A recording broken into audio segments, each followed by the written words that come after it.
All right, I'm gonna try to make this short, sweet, to the point. We all know about shield gating.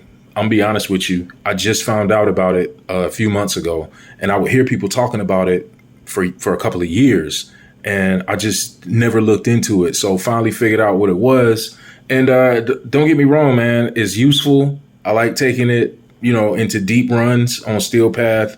It does the job.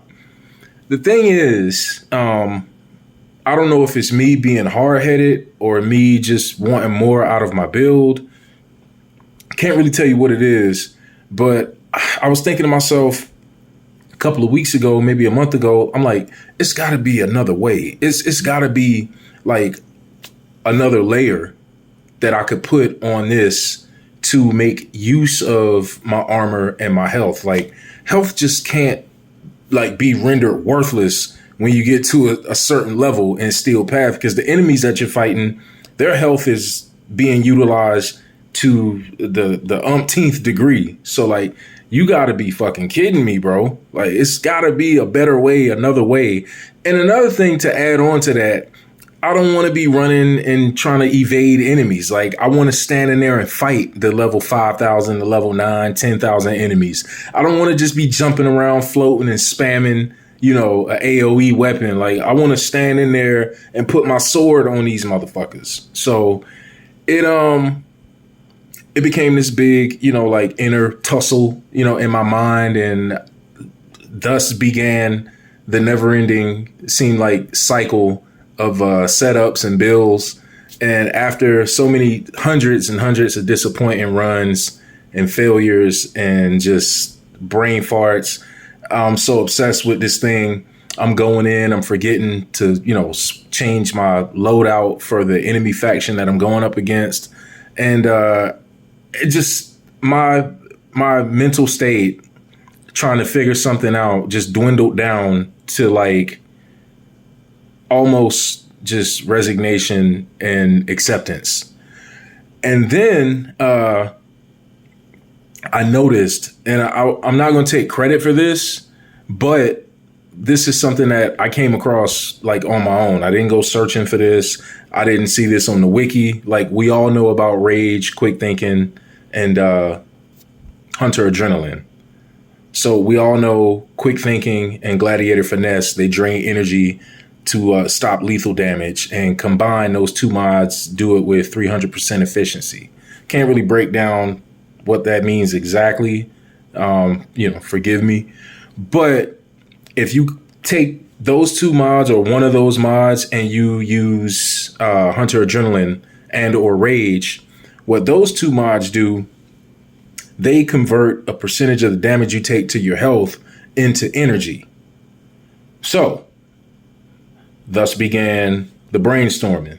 And I say to myself, how can I utilize this and apply it to my build and still have my energy, do its job, still have my shield gating aspect, still have my health and armor play a role in my survivability like it's supposed to, or at least let me come up with a way to utilize my health and armor to a better degree once I get, into the higher levels of enemies.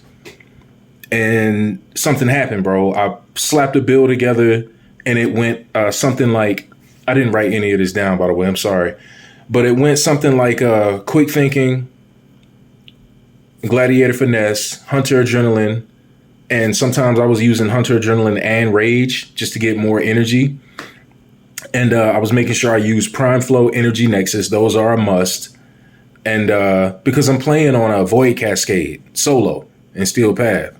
And if you've done that solo, it is a cesspool of just sabotage, and just, it feels like the programming, the AI is just against you. Like, the booby traps in Solo Void Cascade are endless and just maniacal, bro. It's like, we don't want you to get past 30 exolizers. No, we're not going to let you do it. So many runs where I got pissed off. But anyway, let me get back to the setup. So yeah, I go quick thinking, gladiator finesse, hunter adrenaline, rage, energy nexus, prime flow. And then I go, damn, I don't have any room for strength, duration, range. So I ended up having to sacrifice some range and some duration. and I would just either throw Prime Continuity and Blind Rage on just to give myself some power and have to deal with a run without any real range. Because I like using rangy Warframes like Kalervo, Zaku, Saren, Octavia. I like to put range on her mallet so it can affect a wide area. And when you throw the mallet out and just AoE blast the entire room with like 100 million damage, bro, you just go, yeah. But I was, making sacrifices in terms of range, duration, power, strength. And I was going with Arcane Blessing, Arcane Energize, or, something along those lines. Every now and again, I would switch out Brief Respite with either Sprint Boost or Energy Siphon. But the thing that I'm trying to explain here is the trick to it is the energy pool. And that's when I figured out this could be added to the shield gating. And another thing, the most important aspect of this is health regeneration. So if you want to use Molt Reconstruct along with Brief Respite, not only are you shield gating, but you're also regenerating health at the same time in the event that your health does start taking damage, right?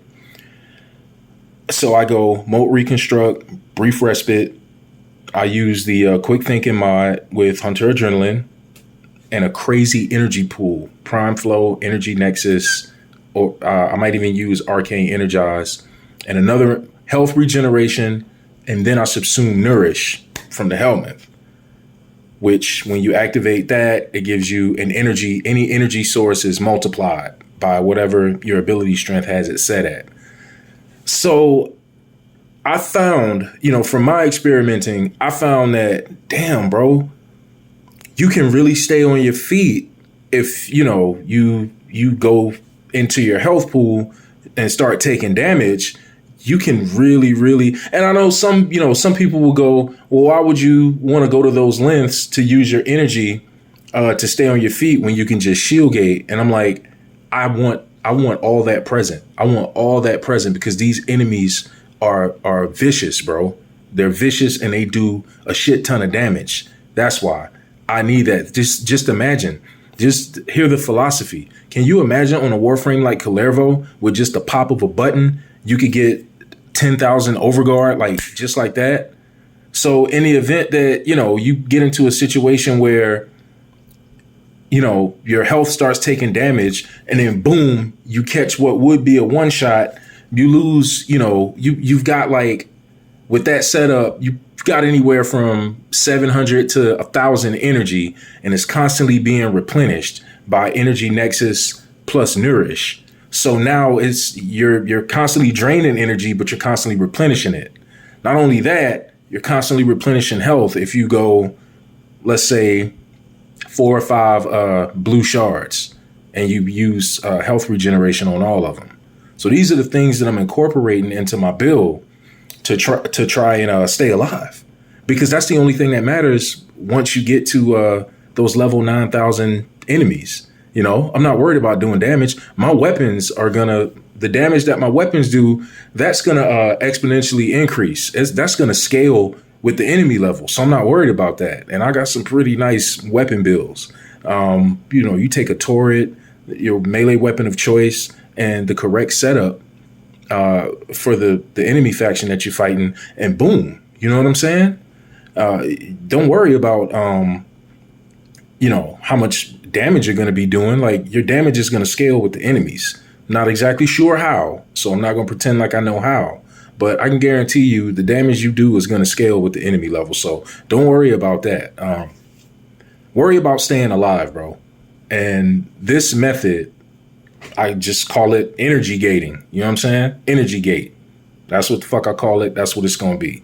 So if you want to try it out, don't just take my word for it. And but I will say this: don't just blow it off and just write it off, because I could tell you from experience and heavy usage that using your energy, letting your energy have its intended purpose, which is supplying your abilities. Yeah, okay, it's gonna do its job by default. Your health and armor and your health regeneration, they're going to do their jobs by default, right?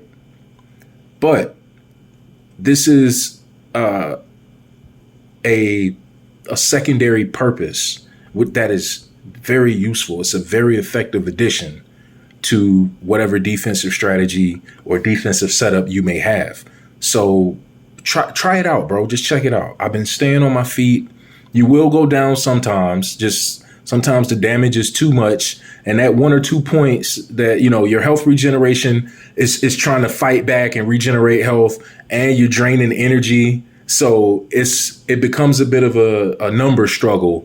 But that number struggle it's been keeping me alive for 5, 10, 15 seconds. I'm even sometimes, once I tested it out, I'm fighting a Thrax. I got an Acolyte in front of me, and it's like 20 enemies around me. And I just decided, let me see if this really works. And I just stand there, and I was able to stand there for about 10 seconds, 15 seconds before I went down.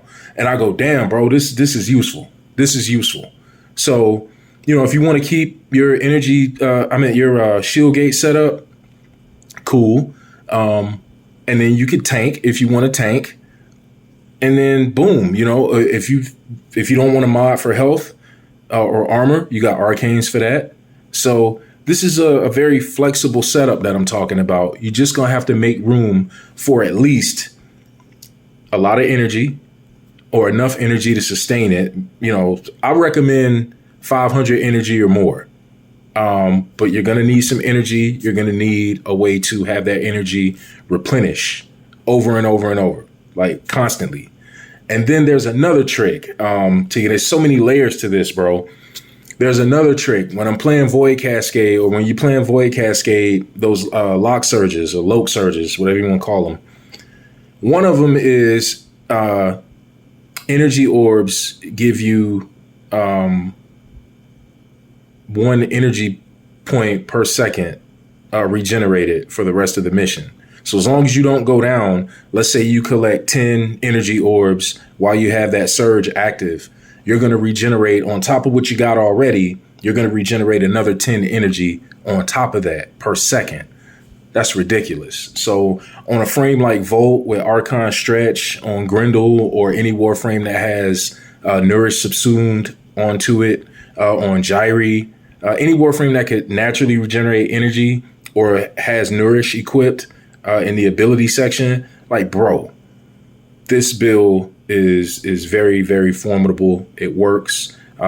Check it out for yourself. I've been running my mouth for a long time, but I really, really felt the need to kind of break this down for people who are struggling to find another layer of defense like myself, and who kind of want to take it to the enemies once they get to a certain point and not just be running from them spamming shields. Like, I want to actually play the game. You know what I mean? So I know it's a lot of experts out there and people who know how to build around this stuff and not have to worry about it. But I'm just not like that. You know what I mean? I want to put the war in Warframe when I play the game. So another layer of defense is definitely needed for a player like myself. My play style is very melee heavy. I'm into the guns. I got the Torrid Incarnate, the Tenet Glaxian, the Nucors, and all the fun shit, the Kuvazar and all of that. I don't have a Kuvazar online. I got a regular Zar. The Angstrom is a great weapon. So I'm into the guns, but I'm more into the melee.